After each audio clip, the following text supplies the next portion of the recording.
두 분과 함께하겠습니다. 한동수 전 대검 감찰부장 모셨고요. 어서 오세요. 네, 안녕하십니까. 그다음에 차상환 서울시립대 법학전문대학원 교수 모셨습니다. 어서 오세요. 네, 윤석열 대통령이 석방이 됐습니다. 참 예상하지 못했던 일이 벌어졌는데요. 참 짚을 게 여러 가지고 있기 때문에 오늘 세계는 우리 눈은 한 주 쉬어가고요. 특별판으로 오늘 유튜브 연장 방송을 좀 꾸미도록 하겠습니다. 궁금한 것들을 하나 좀 차근차근 하나하나 좀 풀어갔으면 좋겠는데요. 재판부에서 구속 취소 결정이 내려질 거라고 하면 예상한 사람들은 별로 없었을 것 같습니다. 아무튼 이거부터 좀 짚어야 될 것 같은데 차성환 교수께 좀 먼저 여쭤봐야 될 것 같습니다. 재판부는 왜 이런 결정을 내렸을까요? 일각에서는 대법원 판단을 한번 받아보라.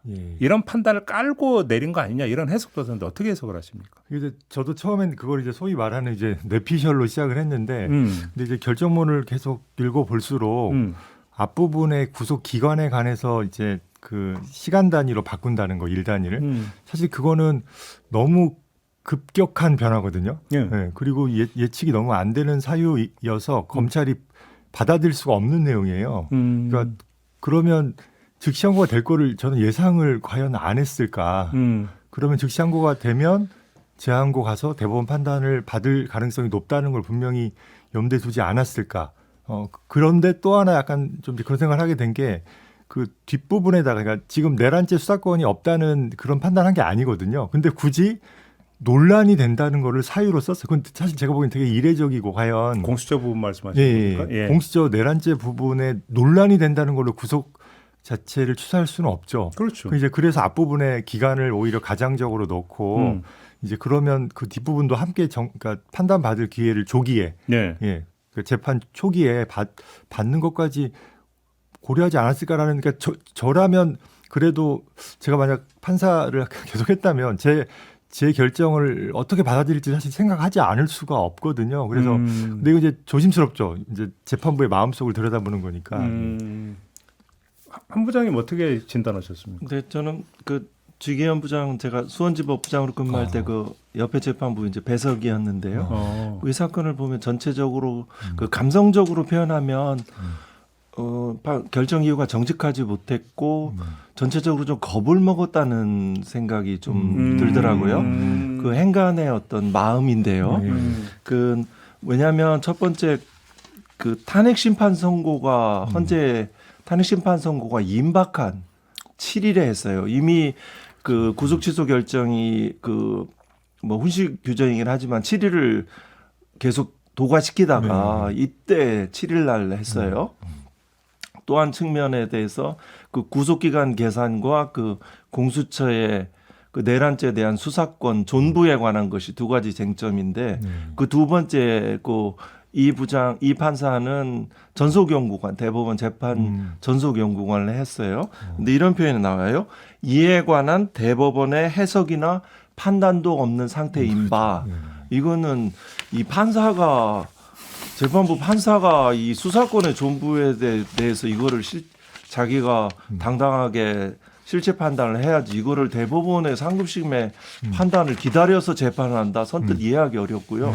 이 부분에 대해서는 말씀하신 대로 교수님께서 말씀하신 대로 그 즉시항고 뭐 보통항고를 통해서 상급심의 판단이 그 이루어지기를 뭐 기대한 측면은 있습니다. 이거를 뭐 쉽게 비겁하다고 이렇게 평가하시는 분도 있죠. 경솔하다고 평가하다고 하시는 분도 있고. 근데 동기가 그러니까 비겁했었냐 아니냐는 둘째 치고. 네네. 그 부분은 이렇게 자체하고요. 결정을 내리면 검찰이 즉시 항고를 할 테니까 대법원에서 이게 말끔하게 정리해주면 나중에 이제 본안 재판 진행할 때 이제 더 이상 논란 없는 거 아니냐 이걸 기대했다 이렇게 해석을 해야 되는 거네요. 그러면 이게 이제 제가 이제 학자로서 어떤 엄밀한 사실관계를 알지 못하는 상태인데 하여튼 그렇게 읽힙니다. 자꾸 읽다 보니까. 그러면 심우정 검찰총장이 즉시 석방을 지휘한 거는 재판부의 예상 밖이었다고 그럼 봐야 되는 겁니까? 약간 당황하시지 않았을까 생각 사실 듭니다. 저도 근데 알 수는 없죠. 근데 또 하나 들은 생각은 아무리 그런 가능성이 좀 더 높다고 하더라도 그래도 즉시 항고하지 않고 끝나버릴 가능성도 그래도 고민을 하지 않았을까. 그리고 그걸 하는 게 책임에 맞지 않았을까. 그렇다면 이제 바로 말씀하신 것처럼 저는 가장 아쉬웠던 게 주된 것이 기간인 것처럼 던져놨는데 근데 아무리 읽으면 읽을수록 그 공수처 내란죄 수사권 부분의 방점이 마치 이게 초점이 가도록 하는 느낌을 계속 또 남겨놨거든요. 네. 그렇다면 논란을 키우는 결정이 되는 거죠. 이런 식의 이유를 내놓는다면. 그래서 정면으로 자기가 시간을 조금 들이더라도 본안이 조금 늦어지더라도 정면으로 판단을 했어야 되는 게 아닌가. 그리고 저는 뭐 전에도 얘기했지만 공수처 수사권에 문제가 없다고 생각합니다. 관련 범죄로 타고 들어가는 방식은 검찰이든 공수처든 동일합니다. 그래요. 네, 근데 그 부분을 너무 이렇게 저도 뭐 겁을 먹으셨는지 뭐 아니면 뭐 일이 엄청 많으시겠죠. 뭐 야근도 많이 하시고 어떤 뭐 중압감이 그러셨는지 저도 알 수는 없습니다만 아쉽습니다 좀. 네. 그래요. 네, 검찰총장이 바로 거기에 대해서 즉시 항고를 하지 않고 이런 부분 예상을 못했으리라고 봐요. 네. 예상 못했을 거라고. 네네네. 재판부에서 네네. 무조건 할 거라고. 뭐 이론적 가능성 정도로 생각은 했겠지만 그렇죠.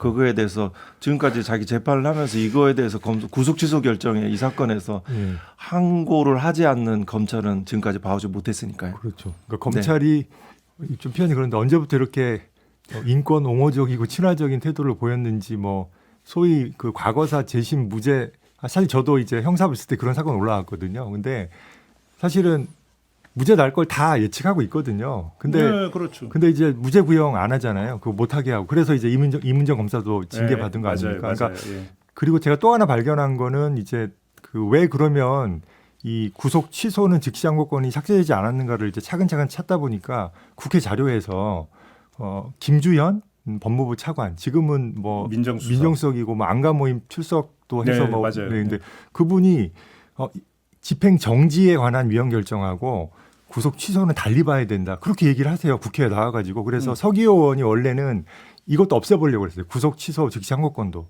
또 나오셔가지고 문제 없다. 그랬더니 이제 김진태 의원께서 맞다. 왜 서기호 그 의원은 무리하게 말도 안 되는 거를 들고 왔냐. 이런 식의 대화를 해서 결국은 이게 통과가 안 됐거든요. 근데 저는 이제 제가 재판부를 그래서 제가 신뢰하는 게 즉시 항고 가능성을 봤다면 저 정도에 찾아보는 걸 했을 거고 그것까지 보면 결국 법무부도 합헌성을 인정했잖아요. 그러면 즉시 항고 가능성이 높다고 생각했을 것 같습니다. 저도. 네. 알겠습니다. 그리고 이번에 검찰로 가서 한동수 소장님이 지금 저희 방송 출연하기 직전에 페이스북에 글을 올리셨던데 심우정 검찰총장과 특수본사에서 정말로 의견 대립이 있었을까? 네. 에 물음표를 찍으셨습니다. 네. 저는 이제 대검에서 3년여 정도를 근무를 했습니다. 그리고 그 현재 대검 소위 지휘부라고 하는 대검 부장들의 어떤 사람인지 압니다. 그리고 그 특수본의 구성도 압니다. 그 개개 그 검사들의 면면 그게 이제 윤석열 그 대통령을 다 임명을 받아서 그 재직 시절에 뭐라고 표현해야 될까요? 그 행동대장으로 아주 그 편에 서서 그 윤석열이 그 검찰총장이 정권을 잡아가는 과정에 혁혁한 공로를 세운 사람들도 포함되어 있고요. 그리고 검찰은 늘 외관상 뭔가 의견 대립이 있는 것처럼 그렇게 쇼를 해요. 예, 그리고 그런 부분에 대해서 국민이 속죠. 심지어 검찰 출신의 소위 뭐 제 목소리를 내는 사람들조차 윤석열, 누구죠? 김건희에 대해서 철저한 수사가 이루어졌다. 윤석열을 버렸다고 이렇게 단정하고 그렇지 않아요. 검찰의 본질은 그렇지 않아요. 대단히 정치적이고 국민을 속일 줄 알아요. 지금 보도를 보면 저 1박 2일간 밤샘 대치까지 있었다. 이런 식의 보도가 있었는데 전혀 아닐 수도 있다. 네, 이미 사안을 보지 않아요. 지금 그 구속 집행정지 보석에 대해서 헌재 결정이 있었다는 그건 하나의 핑계와 구실과 논 거예요. 그 기본적으로 구속 집행정지하고 보석은 본질 자체가 틀려요. 그거는 구속을 잠시 효력을 정지시키거나 보석을 잠시 허가해 두는 거예요. 석방을. 이거는 구속의 효력 자체를 소멸시키는 행위이기 때문에 이건 하나의 그 구실과 핑계이고 이미 결론은 서 있어요. 그걸 어떻게 뭔가 이렇게 갈등하고 뭐 검토하는 것처럼 외관을 작출해내는 거고 특수본도 그 기본적으로 즉시항고장 내면 돼요. 이거는 그 즉시항고장을 낸다고 해서 이거는 무슨 뭐 총장이 지휘를 따른 것도 아니고 본래부터 독립된 그 수사기관이었잖아요. 이건 부당한 게 아니에요. 본인들도 알아요. 그럼 왜 행동으로 나아가지 않았을까? 잠깐만요. 그러니까 그러면 특수본 입장에서는 굳이 그 청장의 그러니까 지휘까지 받을 필요도 없이 직접 그냥 바로 즉시 항고했어도 됐다 이런 말씀이신가요? 네네네. 기본적으로 독립적인 지위가 보장되고 있었고 예. 이거는 기본적으로 검찰총장의 예. 위법 부당한 지시잖아요. 네. 그러면 검사로서 소신을 발휘해서 예. 그거 해야 되죠. 네. 저도 뭐 이제 임은정 검사가 무죄 구형했다가 이제 그 징계받은 그게 갑자기 떠올랐는데 네. 사실 이 중대성에 비춰보면 저는 이게 검찰의 신뢰에 정말 큰 영향을 미칠 수 있으니까 특수본에서 그런 행동을 하는 분, 그러니까 뭐 나중에 갈등이 이제 해서 하지 말라고 했을 때도 일단 그래도 하고 나서 그거에 대해서 혹시라도 징계가 오면 그러면 뭐 소송을 하든 아니면 다투든 이제 그런 용기가 있는 분이 그래도 있지 않았을까, 대립이 있었다면. 그래서 제가 어제 어떤 얘기를 했냐면 예. 확인해봤더니 즉시항고 포기서가 제출이 안 됐대요. 제가 듣기로는. 잠깐만, 그럼 지금이라도 할 수 있다는 지금이라도 제가 보기엔 할 수 있는 상황인 것 같아요. 왜냐하면 석방 지휘를 했잖아요. 그렇죠. 근데 이제 제가 네. 이제 그거를 좀 찾았다가 하나 발견한 게 뭐냐면 그 보석 허가 결정에 대해서 즉시항고, 그러니까 재항고인데 그게 이제 고등법원, 이명박 사건입니다. 그래서 고등법원의 결정에 대해서 재항고하는 건 다 즉시항고를 만들어놨거든요. 예. 근데 이제 그거 고등법원에서의 그 이제 보석을 취소했죠. 네. 그래서 이제 이명박이 들어가야 되는 상황에서 그때 묘수가 거기에 대해서 이제 재항고를 한 겁니다. 근데 이제 재항고는 즉시항고로 본다라고 써 있거든요. 그러면 정기효가 발생하잖아요. 예. 그래서 이명박이 안 들어갔어요, 그걸로. 근데 이제 나중에 대법원이 그건 좀 뭔가 이상하다. 왜냐하면 1심에서는 보통 항고니까 그런 정기효가 없거든요. 근데 2심에서는 그렇게 해서 들어가는 게 이상하다. 그래서 이제 안 들어가는 게 이상하다라고 해서 즉시 항고지만 집행 정지효가 없다라고 했어요. 그래서 해석으로 집행 정지효가 없는 즉시 항고를 만들어 냈거든요.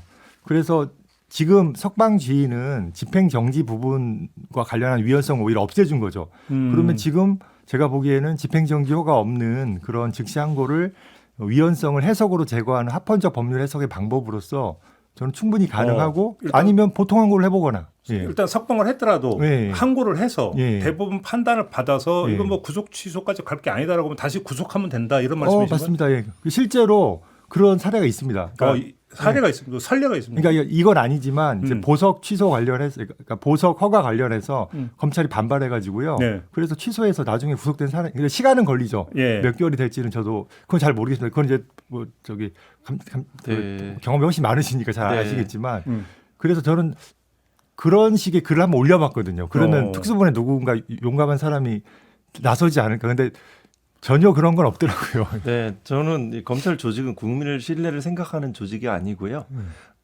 그리고 검찰의 현실과 그 재판부의 현실에 비춰서 이론적인 가능성은 다시 구속영장을 발부해서 뭐 검사는 청구를 안 하고 또 항고를 하는 이론적인 가능성은 있지만 현실은 그렇지 않으리라고 예측을 해요.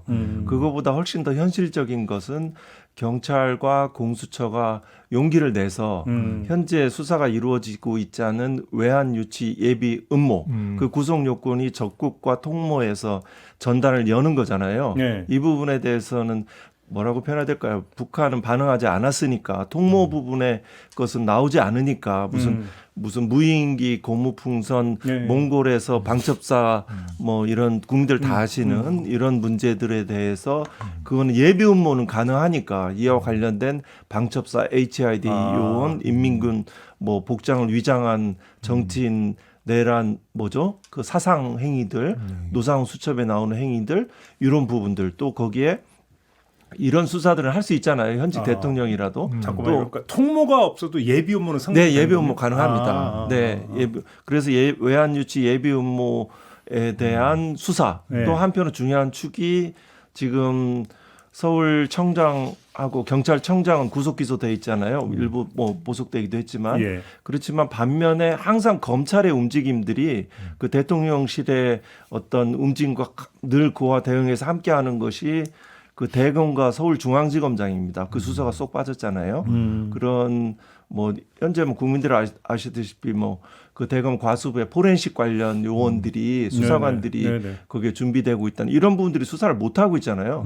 그러니까 검찰 특수본 그러니까 그런 수사들을 경찰과 수사권이 있는 경찰과 공수처가 용기를 내서 그 수사를 진행시켜 나가는 것이 훨씬 더 현실적이고 헌재의 파면 후에 그 내란 외환죄 이해의 수사로 뭐 명태균 수사 등 공청 개입이든 뇌물이든 이런 수사로 해서 그 구속영장을 발부받아서 그 집행하는 것이 보다 현실적이죠. 다만 제가 그 질문 드리려고 했는데 그러니까 지금 내란죄라는 같은 혐의로 구속영장을 재청구는 못하는 겁니까? 네, 검찰은 수사기관은 청구를 못합니다. 그래요? 재판부는 직권으로 영장을 발부할 수 있습니다. 네, 근데 사실은 다만 다른 혐의로는 다시 구속영장을 청구할 수는 있죠. 그럼요. 예, 당연합니다. 근데 이제 실무상 네. 이제 수서법원 그러니까 이제 재판이 시작되면 공소가 제기되면 수서법원이 직권으로 구속 취소하고 제가 판례도 올려놨는데 네. 그 신문 절차를 깜빡하시고 구속을 하신 거예요 판사님이. 그래서 그거를 구속 취소 결정으로 취소한 다음에 다시 신문 절차 거쳐서 바로 구속한 사례가 있어요. 그래서 사실은 지금도 그냥 그 하시면 돼요. 왜냐하면 이 결정문이 어디에도 증거 인멸 우려나 도주 우려 이런 것들이 사라졌다는 얘기가 없어요. 원래 구속 취소는 구속 사유의 소멸을 원인으로 하는 겁니다. 오히려 위법을 이유로 하는 거는 예외적이어서 근데 이제 그렇게 이용할 수 있다고 보더라도 실무상 그렇게 이용하니까 지금이라도 사실은 뭐 직권으로 하시는 데는 문제는 없습니다. 정리하면 다른 혐의로 다시 구속영장을 다시 청구하지 않더라도 그것도 이 건으로 재판부가 재량껏 그냥 구속 결정을 내릴 수도 있다. 네, 그리고 검사가 할 수 있는 건 뭐냐면 직권 발동을 촉구하는 식의 의견서를 내면 됩니다. 그러면 한번 검토해 주거든요. 그러니까 지금도 가능성은 그러니까 저도 이제 현실성을 사실 저는 잘 모르는데 아까 한 부장님의 말씀대로라면 재판부의 결정이 눈치 좀 약간 비겁하다고 했으니까 재량껏 그런 결정을 할 가능성이 별로 없다고 봐야 되겠네요. 저는 그러니까 거의 없다고 봅니다. 학자로서 이게 합당한 것들을 안 하는 거에 대한 이제 얘기를 할 뿐입니다. 그러니까 검사도 제가 보기에는 집행 정지가 없는 즉시 항고나 아니면 선택적으로 보통 항고하면 법원이 이제 즉시 항고 끝났어 그러면은 안 된다고 하죠. 그러면 검찰이 즉시 항고 안 한 게 잘못인 거죠. 받아들이면 그럼 이제 그 결과를 얻는 거. 근데 이제 제가 너무 뭐 순진하게 기대를 건다고 저를 막 욕하는 분도 있더라고요. 아닙니다. 네. 근데 만약 재판부가 그 구속영장을 직권으로 발부한다면 그것은 정말 모든 국민은 법 앞에 있다는 헌법 원칙을 용기 있게 실천하는 거죠. 맞습니다. 일반 형사범이었으면 구속영장 발부했을 겁니다. 알겠습니다. 잠깐 검찰로 다시 돌아가서 심우정 검찰총장 관련해서 한 부장님께 좀 질문 하나 더 드릴 게 있는데 지금 야권에서는 그 구속기간 연장 불허했을 때 심우정 검찰총장이 검사장 회의를 갑자기 소집을 했잖아요. 네네 맞습니다. 이것과 이번에 석방지휘를 연결을 지어서 심우정 검찰총장이 지금 의도적으로 계속 판을 이렇게 끌어온 거 아니냐라고는 의심을 하고 있거든요. 어떻게 보십니까? 뭐 의심이니까 조금 자유롭게 말씀을 드리면 요 총장은 그 공안기획통이잖아요. 그쪽에서 그리고 김주현 민정수석 그리고 법무부 장관에서 그 내밀한 이야기들은 보안을 유지하잖아요. 외부에서 그 되지 않잖아요. 그러면서 충분히 그런 기획과 이런 것들을 할 수 있는 경험과 그런 능력을 가지고 있죠. 기법들을 알고 있죠. 그 기획이 이 기획으로 연결이 되는 겁니까? 뭐 전체적인 뭐 모든 아주 세밀한 부분의 기획은 아니지만 전체적인 이런 여기 즉시항고를 하지 않은 것은 적극적인 행위이죠. 이거는 아주 중요한 시점이잖아요. 지금 탄핵 그 헌재의 탄핵 심판을 앞둔 점에서 좀 더 무리를 해서라도 표현되는 거죠. 자기의 부당한 행위들이 표현되는 거죠. 적극적으로 막았잖아요. 뭐 표면적으로 대립하는 것처럼 했지만 적극적인 행위로 나갈 정도로 상황이 급박한 거죠. 저는 이제 검찰에 대한 음모론에 계속 거리를 두고 싶어 하는데 근데 이제 저도 이제 하여튼 그러면 너무 이제 순진하다고 얘기를 하는데 근데 저도 의혹이 약간 답답한 점은 있었어요. 왜냐하면 공수처가 그 대통령 이제 조사하려고 계속 소환했는데 시간이 막 갔잖아요. 근데 이제 그때 그 이미 그 기간 가지고 얘기했거든요. 윤 대통령 측에서 더 빨리 끝난다. 근데 이제 제가 그거 보고 그거 또 하나 논란 만들어서 나중에 저는 이제 구속 적부 심사로 가지 않을까 이렇게 생각했는데 구속 취소로 갔죠. 근데 이제 그래서 제가 이제 페북에다가 그 공처장님 제발 좀 빨리 보내시라고. 어차피 부르기 힘들고 그 정도 사실 그건 쇼인데 충분히 하셨고 빨리 보내시오. 그래서 다행히 욕 먹으면서 이제 조사한 거 하나도 없다고 욕 먹으면서 그거 보냈어요. 그러니까 공수처가 뭐 공과가 있지만 저는 그건 잘했다고 보는데 근데 이제 검찰이 받아서 약간 이제 예를 들어 구속기간 연장 불어댔죠. 근데 또 한 번 아마 신청을 했던 것 같아요. 그리고 또 무슨 회의를 막 계속 열어요. 그러니까 저는 답답하긴 하더라고요. 그러니까 제가 보기에 검찰이 그 공범들 통해서 수사 잘했거든요. 그래서 그것만 잘 엮어도 공소장 만드는데 문제 없다고 봤는데 그러니까 저는 검사도 그래서 공수처는 실패했지만 우리는 대통령을 조사했다. 이제 이 쇼를 하기 위해서 그렇게 끈 게 아닌가라고 저는 생각하는데 근데 이제 지금 와서 보니 그게 기획이었다라는 의심을 받게 되는 결과를 가져오는 거는 뭐 저도 인정합니다. 근데 저는 이제 약간 거리를 자꾸 두게 됩니다. 그러니까 이게 이제 결과론적인 분석이냐 아니면 실제가 그랬는지 이건 성격이 완전히 달라지는 거죠. 네, 제가 이제 윤석열 검찰총장 재직 시절에 2020년 4월 1일 검찰총장실에서 한동훈 그의 음성 파일과 채널A 검언 유착 사건의 그 확보된 녹음 파일의 동일성 여부에 대해서 필요하면 이미 제출하지 않으면 압수수색 영장을 발부받아서 강제적으로 그 휴대폰을 획득하겠다라고 얘기하니까 윤석열 총장이 제 앞에서 그랬어요. 쇼하면 안 되지 마. 쇼하면 안 되잖아. 그거는 저도 이제 판사 생활을 오래 했잖아요. 부장까지 했으니까 처음 듣는 말이었어요. 검사들 그거는 준비된 멘트가 아니었어요. 그 앞에 뭐 발을 올려놓고 뭐 제한 것들은 준비된 시나리오라고 해석되는데 나중에 생각을 하면 이거 쇼하면 안 되지 않는 제가 계속적으로 보고를 하고 굽히지 않으니까 튀어나온 자기의 이제 즉자적인 발언이에요. 그만큼 진심이 담겨 있는 거죠. 그래서 저는 되게 생경했어요. 그 말이. 판사들은 쇼 같은 거 생각하지 못하잖아요. 네, 사실 그 공문서에 거짓을 못 쓰잖아요. 언론은 상대도 안 하잖아요. 알죠? 그렇지만 이 말은 검찰은 쇼를 하는구나. 그렇죠. 그게 표현된 거예요. 네. 그러니까 자기가 쇼를 해봤으니 그러면 지금 쉽게 뭐 네가 쇼를 검사장 한다. 회의도 쇼했을 가능성이 있다. 네네네. 그렇게 그런 보시는 거예요? 쇼하거나 내지는 명분을 만들거나 자기 힘을 모으거나 내지 시간을 끌거나. 네, 오랫동안 검찰에서 항용 써왔던 수법이에요. 그러니까 뭐 저도 명분을 만들기 위한 것이고 하나 약간 이제 그러니까 그런 보도들이 뭐 이렇게 하여튼 또 그러면 정면으로 저는 이제 치고 나오는 식으로 특수본에서 누군가 얘기를 해야 되는데 이제 그런 식으로 또 나오진 않잖아요. 그래서 없어요. 그러니까요. 다 자신의 이익과 안위를 생각해요. 근데 그 심우정 검찰총장이 결국은 그 언론이 집중적으로 좀 보고 있는 것은 김주현 현 민정수석과의 관계. 김주현 그 현 수석이 법무부 검찰국장일 때 과장이었다면서요. 그 밑에서.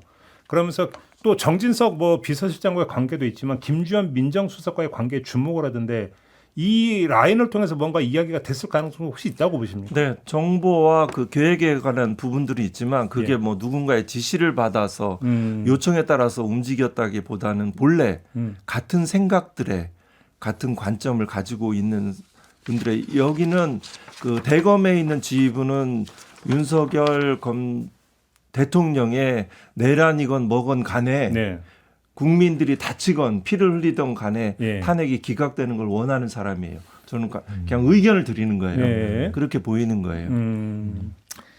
알겠습니다.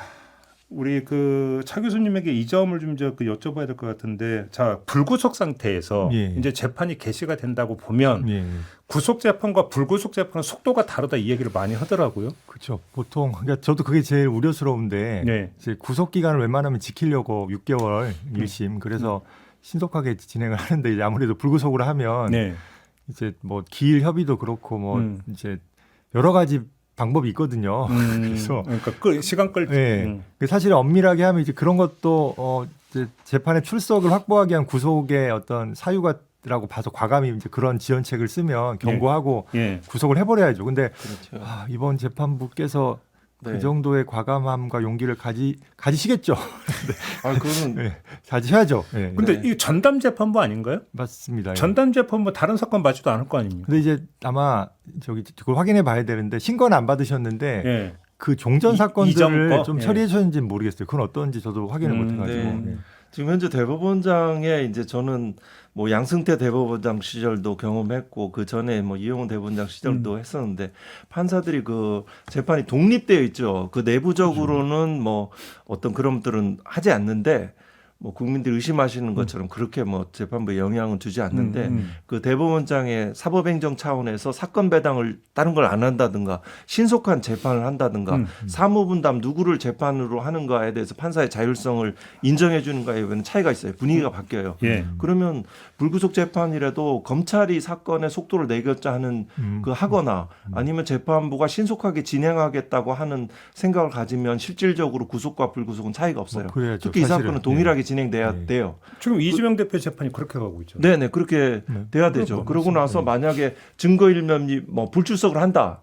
한 번, 두 번, 세 번 한다 이러면 구속영장 발부하잖아요, 판사들. 아, 구속영장 네, 말고. 출석을 담보하는 게 구속영장의 효력이니까요. 뭐좀 표현이 그런데 일반 국민 사건 또는 이제 소위 뭐 자범이라고도 불리는데 그렇죠. 그러니까 보통은 그렇죠. 자범도 인간이죠. 네. 네. 그런 표현을 쓰면 안 되는데 죄송합니다. 아이고. 무서워서 불출석을 못 하죠. 네네. 예. 그렇습니다. 일반 형사범은. 그렇습니다.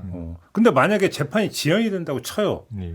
어떤 문제가 발생할 수 있다고 보는 겁니까? 저는 이제 제가 이제 비아폰에 또 좀 꽂혀 있었는데요. 예. 그래서 이제 비아폰 압수수색을 가능하게 하는 특례 법안 국회 청원까지 했는데 국회에서 뭐 다른 불복 절차가 있다고 그 청원 접수를 거부했어요. 갖고 그래요? 네, 좀 이해가 안 된다. 근데 제가 이제 이 소식을 듣고 제가 인간적으로 가장 미안함을 느낀 게 경호처 직원분들이에요. 사실은 이제 제가 그분들 뭐 저도 그냥 하나의 기여를 했는데 이제 처벌받지 않으니 불이익 없으니 그렇죠. 그때 예. 저희하고도 인터뷰 예, 하셨죠. 절제하지 마시라고. 근데 지금 이렇게 돌아갈 거라고 제가 상상을 못했는데 이제 그분들에 대한 위해 가능성이 예. 좀 걱정이 되고 또 하나는 이제 비아폰 서버를 지금 막았는데 계속 그렇죠. 어떤 그 인멸에 대해서 그렇죠. 이분들이 계속 버텨 주실지 네. 사실 그게 좀 걱정입니다. 예. 제가 대검 감찰부장으로 있을 때 재판부 분석 문건 보고서를 법무부 징계위원회에 알려주고 또 징계위원회 증언을 했는데 그때 행정법원의 모 부장판사가 그 직무배제 효력을 정지하는 결정을 했어요. 저는 대검에 혼자 있었는데 바로 그 이제 와서 해서 방금 이제 경호처 그 직원들을 하니까 그 지점을 공감했다 하셨다는 점이 역시 실천적인 학자시구나 이런 생각이 들었습니다. 제가 또 제가 좀 뭐 원죄가 있어서 네네. 예, 죄송합니다. 근데 지금 문제가 윤석열 대통령이 불구속 상태에서 재판을 받으면 뭐 그 아주 자유롭게 이제 할 텐데 구속된 다른 그러니까 내란님의 피의자들 있잖아요. 맞습니다. 그들에게 미치는 영향도 클 거 아닙니까? 그것도 하나의 증거 인멸의 우려로 고려된 거죠. 그러니까요. 그러니까 이제 이번 재판부가 정말로 진지하게 내가 구속 취소로 풀어주면 그러니까 이게 저는 직권 재구속을 안 한 게 잘 이해가 안 되는 게 앞선 재판부에서 그렇게 반복해서 구속 사유를 인정했잖아요. 네. 그러면 그래도 숙고를 해보셔야지. 그러면 이렇게 풀어주고 내가 정말로 검찰이 저렇게 직시한 거 안 할 수도 있는데 해야 되나 이렇게. 그리고 만약에 이제 안 했다면 바로 지금이라도 재구속을 해야지 이렇게 해야 네. 그 증거 인멸을 막기 위한 구속의 어떤 의미가 살아나는데 지금 여기에 어디에도 증거 인멸 우려 사라졌다는 내용이 없잖아요. 그렇죠. 이건 저는 좀 무책임한 것 같아요. 그래서 빨리 재구속을 하셔야 되지 않나라는 생각이 역시 듭니다. 이제 이론적으로는 다 얼마든지 가능하다. 예. 네, 우리 차 교수님 법원에 계실 때도 저렇게 실천하시는 용기 있는 판사를 기억하고요. 그리고 이 판사의 재판 하나 그 결정의 무게와 그 역사 앞의 무게, 그 국민들과 사회에 미치는 영향에 대해서 총체적으로 늘 성찰하셨으면 좋겠습니다. 예. 근데 그 사실 무게라는 말이 정말 큰 무게를 엄청납니다. 예, 예. 형사 재판은 둘째 문제고 지금 저 탄핵 심판에 미치는 영향을 좀 고려를 해야 네, 되는데 그렇습니다. 아까도 인터뷰를 했는데 뭐 네. 법리적으로는 사실은 별개인데 네, 헌법재판관들한테는 심리적 영향을 미칠 수 있지 않느냐. 네. 석방이라고 하는 게 이 네. 점을 우려를 하던데 어떻게 생각을 하세요? 네, 이 판사 뭐 재판관도 마찬가지고 그분들이 겁을 내면 안 됩니다. 그분을 압박하면 안 됩니다. 전방위적으로. 네. 그리고 이 부분에 대해서 원래 정상적으로 하면 지금쯤 그 결정문이 완성돼서 이론적인 수정 작업에 들어야 될 시기입니다. 지금. 네, 그래요. 지금 그런 시기입니다. 이미 이제 결정문 내용은 대충 나왔고. 네, 거기에서 요 사실관계를 인정할 것인가 예. 말 것인가. 그럼 이걸 같이 합의가 될까요? 안 되면은 네. 소수 의견하고 별개 의견으로 낼까요? 이렇게 결정문의 수정 작업들을 수정 되는 작업. 시점입니다. 지금 뭐 새롭게 어느 아주 뭐 결론에 영향 그렇다고 지금 변론을 제기할 수 있는 상황도 아니잖아요. 예. 그러니까 이런 상황이죠. 저도 뭐 이제 최종 평의는 이제 임박해서 한다는 얘기는 있거든요. 최종 평의 자체는. 근데 이제 저도 그러니까 마은혁 지금 이제 재판관을 지금 임명을 안 하고 있잖아요. 최상목 권한대행이. 좀 더 그거 좀 여쭤볼 게 있어요. 예. 근데 이제 그런 어떤 이제 상황에서 이제 이런 것이 왔을 때 지금 헌재 결정을 하나 무시하고 있어. 근데 또 나왔네. 그러면 이제 탄핵도 뭐 그런 분위기를 만드는 결과를 가져오지 않을까. 그래서 제가 이제 아까 저 구속 취소 결정의 책임감이라는 것이 그런 것도 그래도 고려해야 되지 않았을까라는 생각도 듭니다. 물론 기본적으로는 구속 취소 사유에 집중해야겠지만. 관련해서 좀 잠깐만 요즘 하나 여쭙고 넘어갈게요. 그 마은혁 그 후보자 그 임명 안 하고 있는 최상목 대행. 예. 지금 이제 고발 운동을 제안을 하셨고 예. 지금 몇 명이나 참여를 했어요? 제가 어제 밤에 확인하니까 3만 명을 넘었습니다. 네, 그래서 3만 명. 네, 그래서 제가 내일 오전에 네. 그 서울중앙지방검찰청으로 일부러 예. 가서 이제 고소 고발을 직접 예, 했을 거예요? 그 김정환 변호사님이라고 예, 예. 그 임명부를 헌법소원하신 분하고 좀 뜻을 맞춰가지고 네. 지금 그걸 준비 중입니다. 그래서 여러분이 뭐 물론 3만 원 넘은 것도 감사해서 하겠지만 좀 보시고 그 10만 만들어 주시면 네. 예, 정말 힘을 받아서 한번 해보려고 하고 있고 뭐 그 구글에다가 고발 운동 치시면 제 사이트 뜨거든요. 그래서 거기 가서 한번 해주시면 좀 저는 이게 되게 중요하다고 보는 게 최초의 헌재 결정입니다. 이거에 승복을 해야 네. 탄핵도 승복을 하는 겁니다. 근데 네. 이제 좀 정말 음모론이고 저도 믿고 싶지 않은데 지금 탄핵이 나와도 그 60일 내에 공고할 거냐 말 거냐 이런 얘기가 지금 나오고 있잖아요. 네, 그 얘기도 있죠. 네, 무섭더라고요. 저는 듣다 보니까. 그 내란 그 전에 이제 내란 상설특검 추천 의뢰를 그 최상목 지금 대행이 네. 지체 없이 하도록 법률에 규정돼 있습니다. 그 추천위원회도 다 구성되고 맞습니다. 있는데 예. 그 부분도 이제 직무유기 그리고 직권남용입니다. 추천위원들의 권리 행사를 방해한 거죠. 그 그것도 부분도 있나요? 가져가야 되고 지금 타이밍이 중요합니다. 지금 3만 명 외에 실제는 여러 가지 근심과 생업에 찬 그 서명 안 하셨을 뿐이지 네. 100만이 넘고 2만이 넘습니다. 바로 하셨으면 좋을 것 같습니다. 예, 감사합니다. 근데 조금 전에 이제 그 본방에서 김용민 민주당 원내수석하고 인터뷰를 했는데 이분은 혹시라도 만약에 그 헌재 결정이 지연될 경우 지금이라도 빨리 마은혁 후보자를 임명을 해야 된다. 이 얘기를 지금 강조를 하더라고요. 그래서 네. 어차피 만약에 지연이 될 거라면 마은혁 후보자를 임명을 해서 재판 갱신 절차를 밟아서 9명 전원이 이제 판결 내리는 게 낫지 않나 이 취지인 거잖아요. 네. 지금 현재로서는 제가 보기에는 그 헌재 평의의 보안은 유지되고 있고 지금 뭐 대검하고 특수부는 보안이 유지되고 있지 않아요. 국민일보 기사를 보면 네. 그 검찰로부터 제공받은 그 내용과 기사들이 있어요. 뭐 공무상 비밀 누설로 누군가 고소 고발하면은 과거 같으면 수사로 들어갈 정도예요. 그 패턴을 알아요, 제가. 그런데 이 헌재 평의는 다행스럽게도 지금 보안이 유지되고 있고 그 속에서 그 오랜 이 법관 경력들이 있어서 그 정도의 내공은 버텨내시고 있는 건 같긴 한데 그렇지만 1차적인 목표는 그 헌재 결정의 지연으로 보입니다. 그걸 지연시키기 위해서 연기시키기 위해서 이번 주에 선고되지 않도록 갖은 노력을 할 겁니다.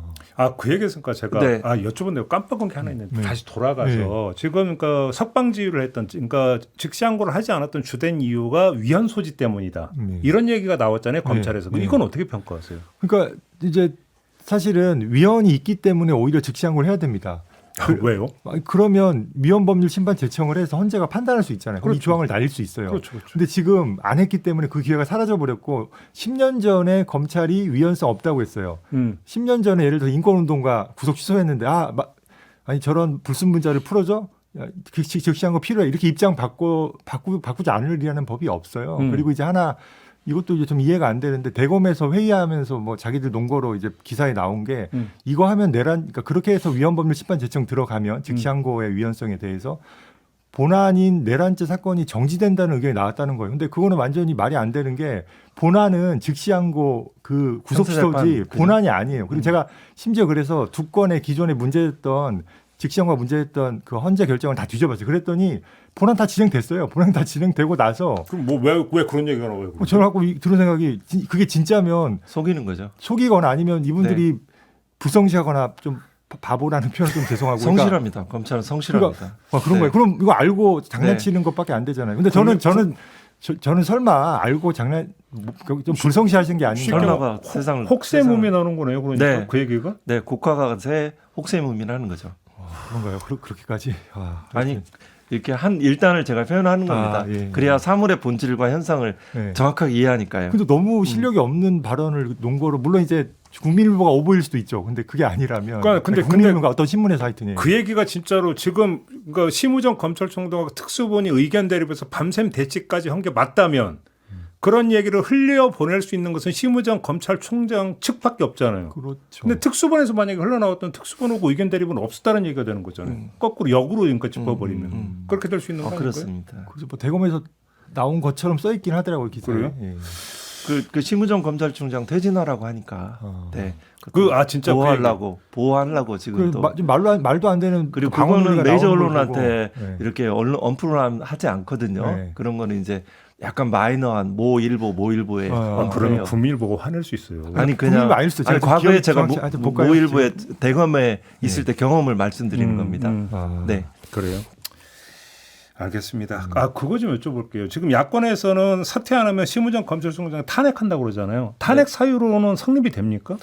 이제 그 탄핵 사유도 마찬가지죠. 현재 이제 헌법과 법률을 위반한 그 파면할 정도의 중대한 법 위반이냐는 거죠. 이거는 그 조금 전에 제가 말씀드린 바와 같이 그 구속영장 불허 결정에 대한 그때의 국면하고 지금 국면은 이 상황과 요건이 다르죠. 이건 적극적으로 즉시 항고를 하겠다는 그 검찰 특수본 표면적으로 그렇게 됐으니까요.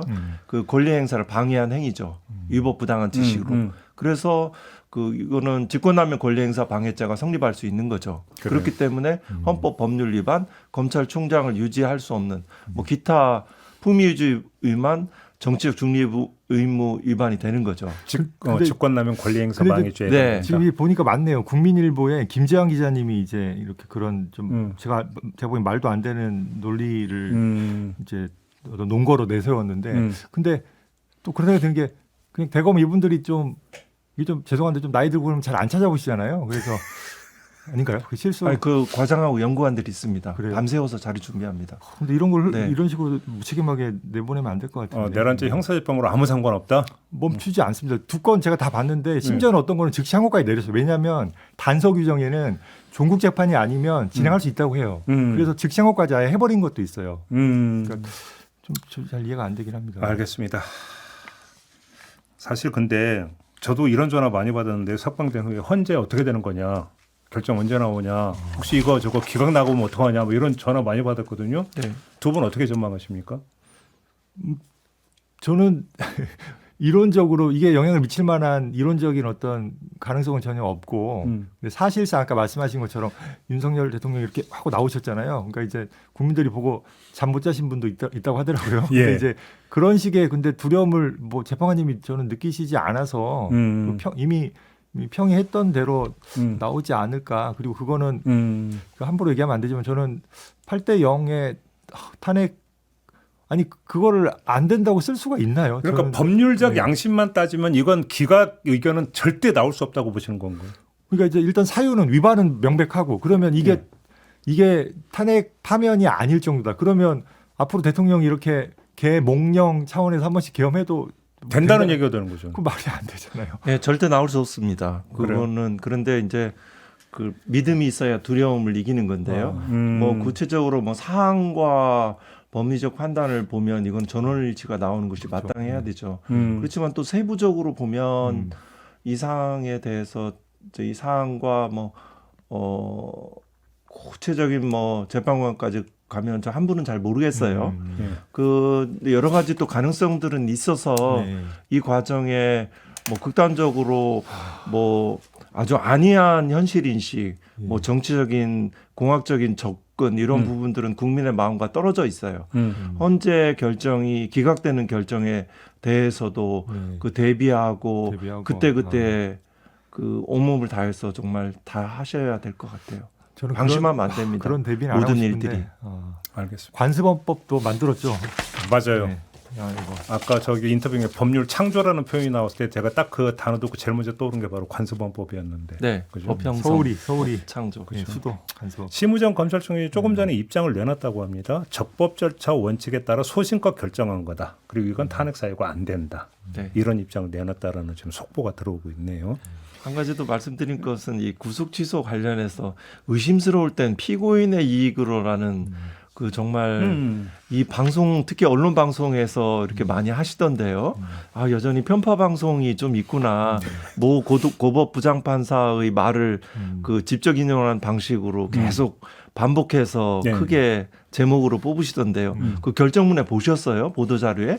의심스러울 땐 피고인의 이익이란 말을 보셨어요? 저 기억이 없잖아요. 그거는 그 유죄 무죄 판단이 그 실체 판단에 적용되는 법원칙이에요. 그러니까 유죄 확신이 들지 못할 때 의심스러울 때는 피고인의 이익으로 하는 거지 의심스러울 땐 피의자의 이익으로 내지는 구속기간에 계산해서 그런 법원칙은 없어요. 그런 법리는 없어요. 아 그렇습니까? 네, 그거를 그렇게 해서 사용해서 그래야 된다. 과거에는 심지어 구속기간에 대해서 전부 산입도 안 했습니다. 그런 형소법에 오랜 관행들이 있어요. 왜 재판하실 때 형사단독 이런 재판할 때 이 판결 선고 전에 구금일수 중 5일 단위로 끊어서 이렇게 선고하셨잖아요. 그러니까 저도 이제 교수로서 이게 수험 차원에서 정말 실무 있을 때부터 훨씬 더 많은 형소 판례를 봤는데 이런 구속 구금 관련해서 어떤 이론적인 타당성을 할 때는 항상 균형을 잡습니다. 수사를 그래도 잘 하게 해주는 부분과 인권을 이렇게 잡고 뭐 좀 애매모호하다고 무조건 피고인에게 이익이라는 이유로 형사소송법의 그 인신구속에 관한 법리가 예. 특히 형식적인 요건들이 예. 나온 적은 사실 저는 본 기억은 없습니다. 알겠습니다.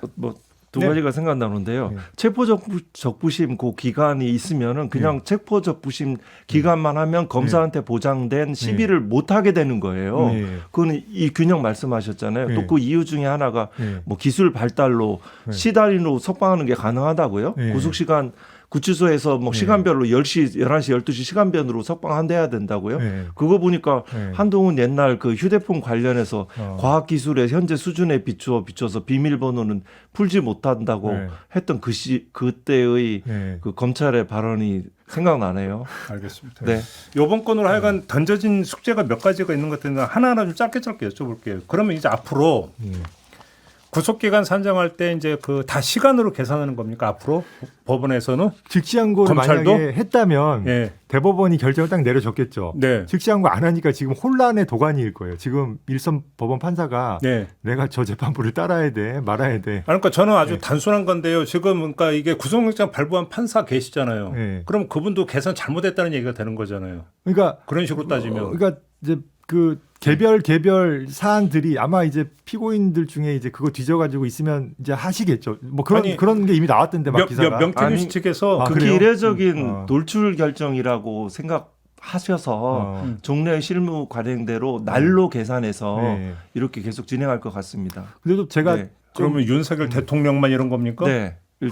그 구속취소 사유가 구속 사유가 없거나 소멸된 것이거든요. 네. 그 구속취소 사유에도 맞지도 않고. 저도 현실적으로 근데 제가 네. 이제 그 이렇게 전에 지냈던 이제 뭐 판사님들 한두 분 그러니까 법리적인 얘기만 한번 저도 가르쳐야 되는 게 어떻게 되는 거냐. 맞아요. 근데 이제 좀 고민하는 분이 있긴 한데 근데 저도 결과적으로는 그렇게 될 가능성이 높고 그러면 사실 이 결정은 윤석열 대통령 1인을 위한 특례 결정이 돼버릴 가능성이 높죠. 그러네요. 그래서 즉시항고를 전 했어야 될 거라고 봐요. 예. 그러네요. 그럼 판사의 잘못을 인식하셨다면 네. 구속영장을 발부하셔야죠.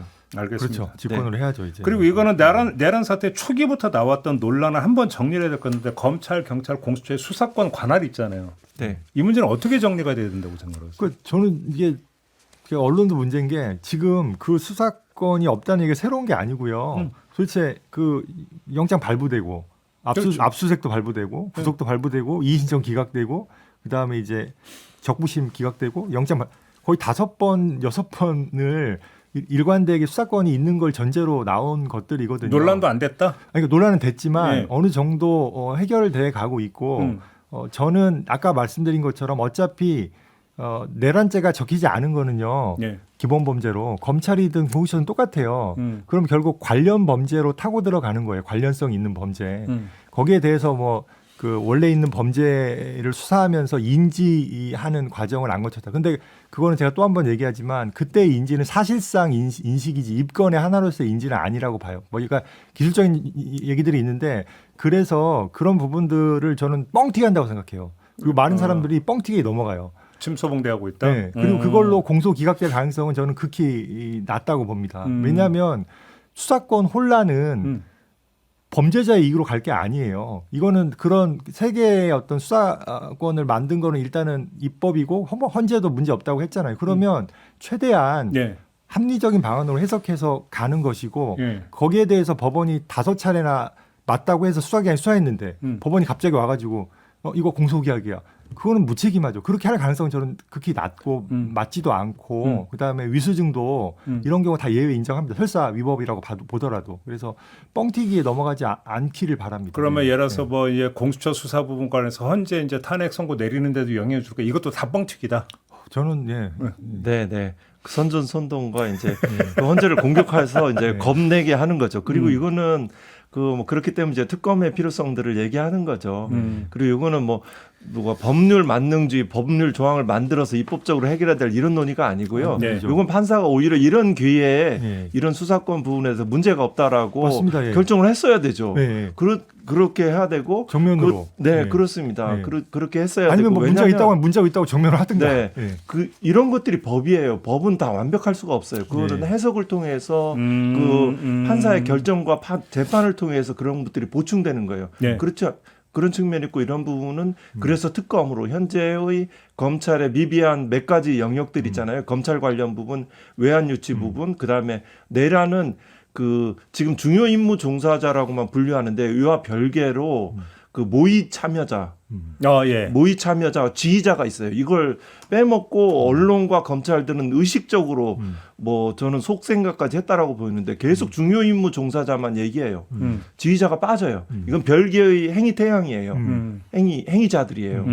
그런 부분들에 대한 수사들을 그 해야죠. 부분 관련해서 제가 김재규 내란 목적 살인 판결도 봐야 돼요. 그걸 안 보셔서 봤는데 저도 거기 봤습니다. 보면 보셨구나. 네. 통신 업무에 종사한 책임자를 되게 크게 봐요. 근데 지금 가장 중요한 게 통신이잖아요. 지금 시대에. 그렇죠. 근데 그게 바로 비아폰이잖아요. 그렇죠. 네. 그렇죠. 그러면 저는 이 그 경호처 차장 김성훈 그다음에 이강우 본부장의 내란죄 해당 여부 특히 모의 참여하고 아니 지금 생각하면 통신을 다 내란죄 통신을 다 담당하고 있는 그 경호처에 대해서는 아무런 수사가 없잖아요. 예.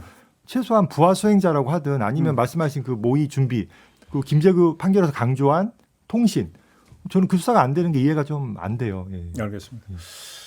제가 평소 궁금했던 게 하나가 어찌 보면 실마리가 나온 것 같기도 하고 이번 건 때문에 이런 생각도 들어서 한번 여쭤보는 건데 윤석열 대통령 측에서 그 구속적 부심도 아니고 보석 신청도 아니고 구속 취소 신청을 했을 때 제가 인터뷰를 여러 번 했는데 법조인 대부분도 처음 봤다.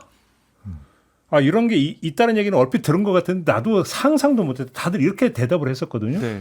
그래서 저는 이게 누구의 머리에서 나온 아이디어일까가 사실 되게 궁금했었어요. 네. 그래서 윤석열 대통령이 검찰총장까지 지냈으니까 윤석열 대통령 머리에서 나온 걸까라는 이건 알 수는 없는 거잖아요. 그러다가 이 그 구속 취소 위헌성 부분에 대해서 김주현 당시 법무차관이 아니다라고 막 했다는 보도가 최근에 나왔잖아요. 혹시 이게 민정수석발인가라는 생각도 한번 해봤어요. 어떻게 생각하십니까? 저는 그 예전에 그 징계 윤석열 총장이 징계를 그때 이제 행정법원 판결에 보면 알 수 있는데요. 온갖 주장은 다 합니다. 네, 온갖 법기술 다 나오고. 네, 그걸 법기술 검사들은 다 그래요. 어떤 자기 수사 대상이 되거나 다라는 것들을 너무 100%란 얘기는 아니에요. 그 이제 그러면은 자기의 뭐 징계 절차든 간에 모든 범죄를 비위를 다 부인해요. 선선히 인정하는 사람이 없어요. 그리고 온갖 주장을 다 해요. 이것도 당연히 이 피고인이 어떻게 말하면 피해자가 석방될 수 있는 형사소송 절차의 모든 걸 하는 거예요. 일반 그 구속 기소된 사람은 구속 취소 잘 주장을 못해. 왜냐하면 재판장님한테 밉보이면 유죄 받고 형이 세지기 때문에 못해요. 근데 여기는 기본적으로 재판부를 그 무시하고 두려워하지 않아요. 오히려 공격해서 원할 효과를 얻는 거예요. 이거는 뭐 특정 인물들의 머리에 나오는 게 아니고요. 검사 출신 모든 변호사들 입장을 생각하면 당연히 나올 거예요. 그럼 뭐 구속 집행정지도 했을 거예요. 아파.